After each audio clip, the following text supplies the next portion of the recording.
স্ত্রী আবার ব্যাক করলো। হ্যাঁ, স্ত্রী টু টিজারে সেরকম কিন্তু বলা হচ্ছে স্ত্রী আবার ব্যাক করলো, সেই রকমই প্রায় ভাইবস।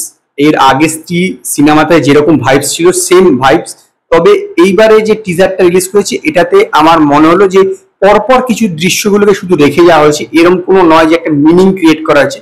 একদম লাস্টে যে সিনটা দেখানো হয়েছে রাজকুমার রাওয়ের, সেই সিনটার একটুখানি যা আমার বেশ আনন্দ দিয়েছে। যে এরকম দেখায় না যে ভূতের সিনেমাতে যে জাস্ট কথা বলতে বলতে যখনই পিছনে বেরোয় তখনই ভূত ঠিক পিছনে দাঁড়িয়েছে, এখানেও সেইখানেই রাজকুমার রাও বলছে যে তুমি আমার পিছনে দাঁড়িও না প্লিজ ফ্রেন্ডস।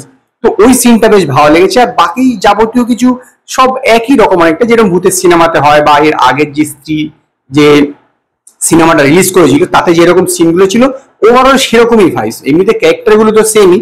স্ত্রী টু এর আগের বার সেই চুলের বেউনিটা কেটে নিয়েছিল, এবার মনে হয় সেই বেউনিটাই ফেরত দিতে শ্রদ্ধা কাপুর আবার ব্যাক করছে, সেরকম কিছু হতে পারে, আমি শিওর নয়। কিন্তু এখানে একটা কথা আছে যে মেনে চটি কাট দিয়া উসকে লিয়ে কেয়া, এরকম জন্য মানে কি কারণে স্ত্রী আবার ব্যাক করলো সেটাই এখানে উজ্জ্ব রাখা হয়েছে। তো সিনেমাটা দেখলে জানা যাবে। এর আগের যে পার্টটা ছিল সেটা 2018 সালে বেরিয়েছিল, প্রায় আপনার যে হয়ে গেল 7 বছর আগে বেরিয়েছিল। তো স্বাভাবিকভাবেই এতদিন পরে রিলিজ করলে পার্টটা মানে পার্ট টু রিলিজ করলে কি হয়, লোকের মানে একটা চাম থাকে, নাহলে ঘন ঘন রিলিজ করলে অতটা লোকের মানে অ্যাট্রাকশন থাকে না। এই স্ত্রী সিনেমাটাই কিন্তু রাজকুমার রাওয়ের ক্যারিয়ারের সবচেয়ে best box office collection cinema ছিল, যেটা প্রায় 142 থেকে 43 কোটি টাকা নেট ইন্ডিয়া থেকে কালেকশন করেছিল। তো এবার দেখার যে স্ত্রী টুটা কিরকম কালেকশন করে।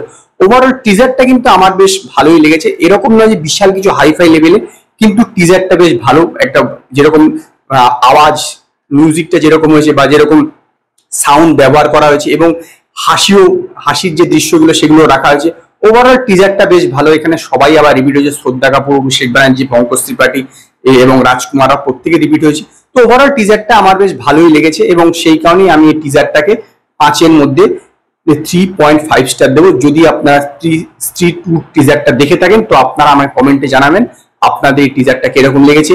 যদি আপনাদের এই ভিডিওটি পছন্দ হয় ভিডিওটিকে লাইক করুন, কমেন্ট করুন, শেয়ার করুন, আর নতুন আপডেটের জন্য আমার চ্যানেলকে সাবস্ক্রাইব করুন।